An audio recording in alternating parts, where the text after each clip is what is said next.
All right, welcome back once again. I am going to be Beef. Well, I guess I am Beef. I'm just that all the time. There's no going to be. But I am going to be your casting host for this game. We are here, game 4 of this Assembly Winner 2012 semifinals match. This ZVT, our Terran player, is up 2-1. With one more victory, he can close it out in this best of 5 series. And we have ended up here this last match on Terminus. And this is kind of an odd map, but we'll get into that just after we do the introductions here. In the top right-hand corner, we do have the Red Zerg, a player hailing from FXO out of Korea. He is Lucky. And in the bottom left, once again, also hailing from Korea, a star player for Team SCV Life, and one of the up-and-coming superstar Terrans of the world, a GSL Super Tournament champion. He is Polt. So once again, like I was mentioning, we do have a little bit of a bastardization, is what I'm going to call it, of Terminus here. We do see that there's no ramp to the middle, so it's not exactly like Terminus SE. Excuse me, it's not exactly like Terminus Re, but there's also these destructible rocks. So it's not exactly like Terminus SE. There's also two gases, so it's not really like either of them, and it's kind of a weird version. I'm not exactly sure what version this is, but it's not really a standard version that I'm aware of. Then again, this map was kind of played out a little bit before my time. I only started to really get back into StarCraft about 5 months ago, and I think this map was on its way out at the time. But I've taken a look and tried to figure this map out, and it looks pretty dang simple to me. So we do see our players spawning in close positions, not cross, so it's going to be a little bit unfortunate for the Zerg. And as we mentioned, the destructible rocks at the third, once again, something that's also not going to be favorable for the Zerg. So the Zerg are going to have a little bit of a time getting that third expansion up, in addition to the pressure that the Terran's going to be putting out with Hellions anyway, or what we would at least expect to be Hellions. The Terran being very comfortable right here, once again going to be taking a second on the low ground right here. The entrance to the natural is pretty damn wide compared to something like Antigua, the map that we were just on. So we'll see how he's going to be able to defend this against something like a Baneling bust that was not so effective on Antigua, something with a much smaller natural, but with this absolutely gigantic natural here, and not so much space for Marines and Marauders to really clump up on this high ground. If there's going to be a Baneling bust here, it might be a little bit more effective than it was last time. Nonetheless, the openers here. Oh, excuse me. Wow, that was rude. I need to get some sleep. A little bit late here, and yeah, sorry, getting a little bit tired. It's going to be my last game for the day. But yeah, the opener that we do see here, taking that relatively early gas, in addition to one Rax in the fast expand, by all accounts leading us to believe that there is going to be Hellions coming out, and that's exactly what we expect. Zerglin's going to be making their way across right now, in addition to a bunker being thrown down by the Terran. That is how he's going to choose to defend for now. I would expect to see SCVs, or excuse me, supply depots thrown down at these 4 locations to try to finish off this wall. I'm not exactly sure how wide that is, but back home, Zerg going to be doing the exact same thing that he's been doing, taking an early gas at 16, followed by a relatively late spawning pool, once again at 16, and going to be getting early speed, be able to try to deal with those Hellions. Hellions aren't going to be out for a little while, and speed already kicking in. And we do see a Roach Warren, something that you don't see too often in ZVT. So we'll see how he's going to go ahead and make that work. And it looks like we're going to see the Roach Warren instead of a Baneling nest. So we'll see how that goes. Still going to be mining off of 1 gas there, and looks like just 1 gas in total. So I think that Hellions might, with no spine crawler down, when the Hellions get over here, they might be able to just poke in just a little bit, and they might see that Roach Warren. But also, if they don't go all the way back there, they might just completely miss the Roach Warren altogether, go into the main, and they're just not going to see anything. They're going to be like, oh, this guy's just going to macro up from here. But 8 Roaches in production right now, in addition to the Speed Zerglings that are already on the field. And when these next 2 Larva Injects pop, He's already got an extra 14 supply that he's going to be able to use for Zerglings, and there goes 12 of them right there, with even more Zerglings coming out soon. I think that there's going to be a real big push coming up from the Zerg. He does not want to have to deal with getting this third, and it looks like he's going to be going pretty all in on this 2-base right now. Hellions are going to spot that, and we'll see how the Terran player does react from that. I would expect at least 2 more bunkers to be thrown down at this point. These supply depots are not going to become that effective. They're just going to get sniped by these roaches, but however, he needs the supply at this point. Otherwise, he's going to be capped, and still no roaches coming, or bunkers coming down. The Terran, why isn't he throwing anything down? And let's go ahead and take a look at his vision, see when he sees these coming in. He's trying to kite, he's trying to buy time with these roaches, but he's going to go ahead and evacuate the low ground. He's going to have to lift off this orbital command. He's going to try to do his best to repair this bunker, but for now he is going to have to evacuate that low ground. There's absolutely no way that he's going to be able to hold that. One Marauder, and all these Hellions are not going to be able to hold that for now. He's going to have to try to hold the line right here with these Marauders and Hellions, which is the ideal composition to deal with this really late liftoff on this orbital command. And Marauders are extremely effective against these roaches, and every single one of the roaches gets cleaned up, and I think that was a big blunder on Lucky's part. He had done the damage, he got the bunker, he got the supply depot, he forced the liftoff and the retreat. He did not need to lose all 8 of those roaches. He did not kill a single Marauder with those roaches, and that was extremely unfortunate at this point. With no third being taken behind this, he's going to have to drop spine crawlers. He's going to have to be pumping a lot of supply in roaches and Zerglings to be able to defend against the Hellion Marauder push that might be coming. An extremely strong composition that could be coming out of the Terran, and look at that right there. We got 10 Marauders moving out, along with Hellions that are going to be taking map control. Got 6 of those right now, but still producing more of both of these units off of 3 tech labs at home, and Polt with a very, very strong counter to this build. Marauder Hellion just extremely effective, and these Marauders are absolutely going to tear through spine crawlers. They're going to tear the roaches. A nice scan from Polt, trying to say, hey, can I take what you have there? And he's going to say, yeah, I can take that. Charging on it with the Marauders right now. The roaches can be able to focus fire down some of these Marauders, but not the most effective. Once they get off creep right here, this is going to be a bad way for Polt, because Polt does not have speed on these roaches. They are going to be very slow, and with concussive shells finishing up right now, the Marauders might be able to even go ahead and kite them if they worked properly. But doing a little bit of damage, taking out the spine crawler and taking out some Zerglings and roaches. The Terran is going to go ahead and fall back. He has been macroing behind this. His SCV count is going to be all the way up to 46 in addition to mules. He's going to be quite ahead of our Zerg player. Zerg now using the drones and Zerglings that he's been, roaches and Zerglings that he's been making to go ahead and take down those destructible debris at his third base, so that he will be able to secure that. But with all this going on, our Zerg, even with 3 queens, has not been able to strike any creep spread. We see 1 creep tumor that literally just plopped down, and the only reason he was able to do that was because he was missing injects on his main. And it's really disappointing, because you want to be able to get this creep spread out there when especially when you're on close positions with your Terran over here. Cannot afford to not have creep spread. You need to be able to see as soon as they start moving out, and creep is the way that you buy yourself time. When a Terran gets onto a siege tank based army, they are very, very unwilling to push out with their siege tanks onto creep. The creep essentially dictates where their push starts, where their first siege tank is going to be able to siege up. The further that gets out, the more time that you're able to buy yourself to get the units that you need. Back home, we did see double upgrades coming out of our Zerg player, a little bit more reminiscent of the style that we saw from Game 2.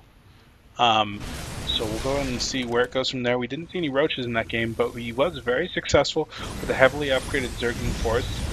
These roaches are going to be chased down by some of these Hellions, very wisely sending back a couple of roaches to try to sacrifice themselves, let the rest get away. Otherwise, they would have all gotten cleaned up by those Timmed Marauders.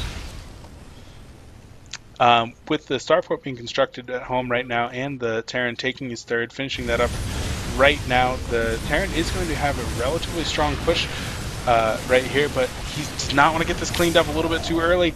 And with most of these Hellions dead, these Zerglings are going to be very effective against the Marauders. The Marauders relatively low life after about 3 stims right here, and the remaining Roaches are going to be able to come in and with the assistance of those Zerglings clean that up. Very low life Zerglings, but once you get back on creep, those Zerglings are going to regenerate pretty quickly, but the Zerg instead choosing to counterattack. No, instead decides to go back home. Going to be able to take map control back with these Zerglings. Going to send this one in to try to get some information in there. Wants to be able to check and see if that third's coming down. Wants to be able to see if there's tanks yet. And Polt actually didn't have his tanks sieged yet. So it's kind of nice information that was denied by Polt. He might have seen the tanks, but he might not have siege yet. And because of that, he's going to move out. He's like, you don't have siege yet. I might be able to do some damage here. Back home, though, he is starting +2 Zerg melee weapons. No armor in sight yet. In addition to Gliorine's Constitution, the Roach Speed, and Pathogen Glands. And a Spire at the same time. A little bit interesting for him to be taking Spire tech right now. Is he's already chosen Infestor tech, and double upgrades, and Roach Speed. So, a little bit interesting that he's going to be going Spire. He simply doesn't have the gas out of 3 base to support Roaches, Infestors, and Spire tech. But there goes the Hive. The Hive at the same time as the Spire means he does want to go... Oh, man. Oh, man. He does want to go Broodlords. But right there, Polt just hit the money scan. Scans the Hive just as it comes up, and that should be a signal to any Terran player, hey, he's teching right now. He's vulnerable. He's about to start banking gas, banking everything, just trying to get these the Hive tech units out. If I can mount up an assault right now, he's going to be in a pretty bad position. Polt back home, we did see him drop an armory at about the halfway point of his upgrades. I don't know where the armory is. There it is. He dropped that at about the halfway point of his 1-1 upgrades for his infantry so that he was immediately able to start +2. Not quite able to afford +2 armor at this point. Oh, he actually does drop it. But that was the end of his gas. He's going to continue marine production at home. But not able to really get any gas yet. Those are just starting to ramp up over here. Zergling's actually going to be pressing into the Terran army right now. But look at this creep spread.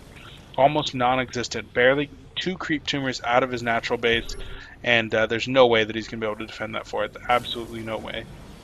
And the Zerg's going to actually attempt to mount a defense right here, off creep. Going to be going for a wide flank, but a stemmed up bio ball right there does force a cancel. But there are Zerg units on both sides of the map right now. Going to be trying to make sure that they get this flank. And this bio ball is going to have to retreat at this point. But look at all these siege tanks. There are 6 siege tanks sieged up in a line back here. 7 siege tanks, actually. And they're just going to be putting a hurting on any Zerg units that come near. Kind of interesting that there's some Zerglings just dancing over here. Not sure what that's all about. But Zergling's trying to maintain control of the Selnaga Watchtower. At the same time, 1 siege tank is going to be able to snipe off quite a few Zerglings at this point. And Marines and Marauders going to be cleaned up over here.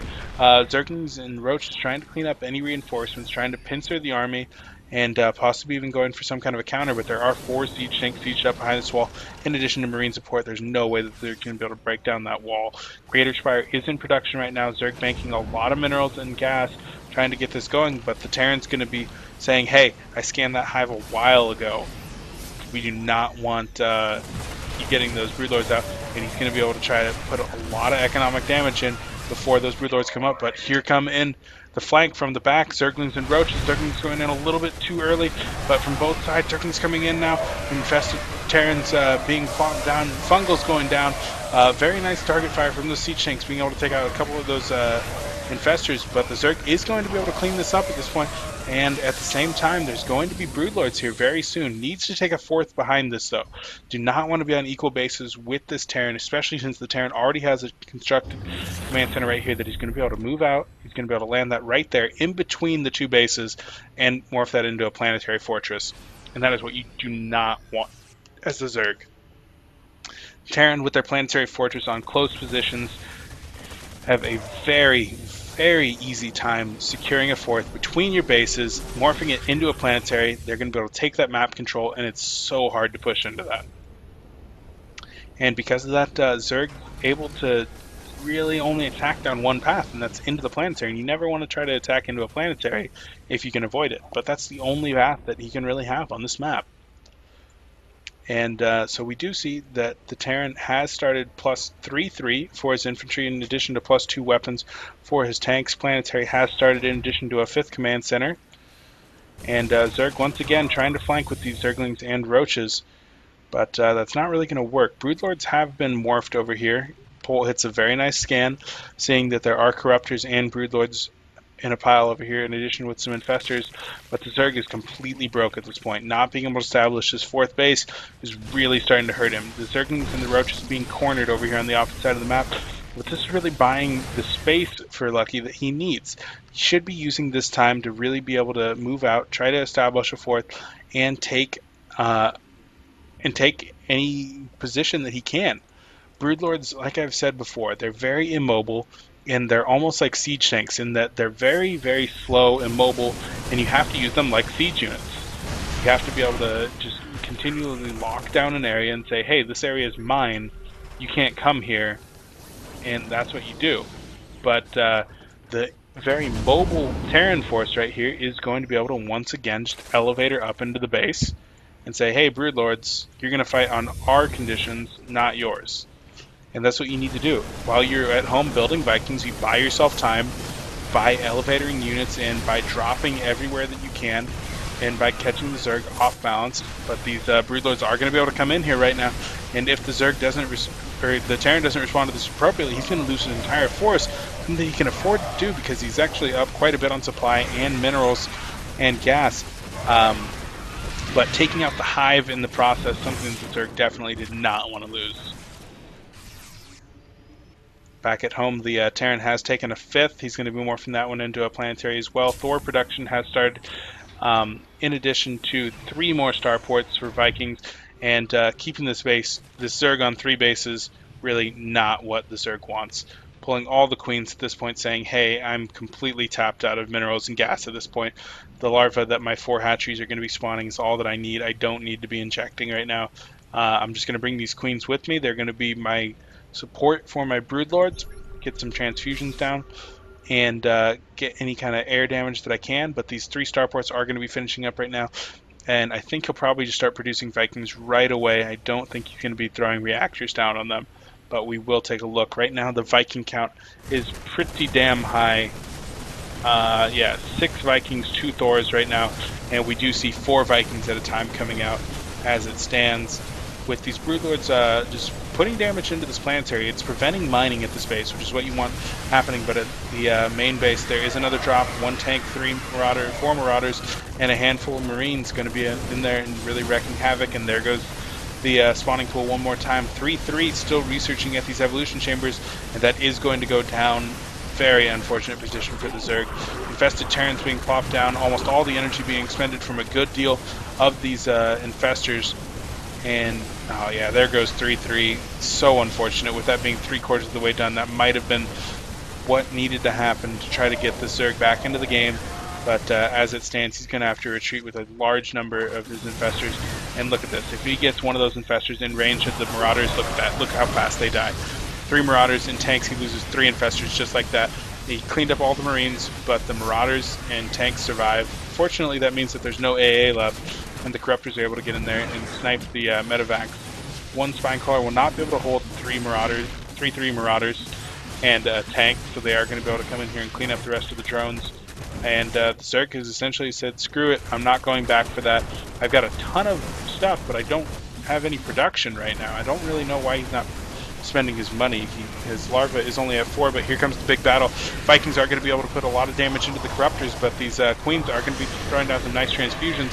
But with all of the Broodlords falling, only 3 left at this point. All the infestors are dying. Fungals and infested Terran not even coming out at this point.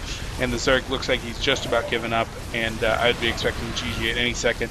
Supply falling down over 120 less than our Terran opponent. And just like that, Polt takes game 3, takes the best of 5, and will be advancing to meet Stefano in the finals here at Assembly Winter 2012. Overall, a very nice series out of our two players. Polt just looked to be on another level, just doing an incredibly effective job in all four games of denying the Zerg expansions for extended periods of time, stemming off of using those reactor hellions in pretty much every game and being able to deny creep spread, make sure that the Zerg is not able to expand early, and then from there using drop play and just a couple of medevacs worth of Marines and Marauders to really effectively deny that third, and eventually, once that third goes down, deny the fourth. So, great job from our Terran player, and I look forward to seeing him in the finals. And we'll be casting those within the next couple of days.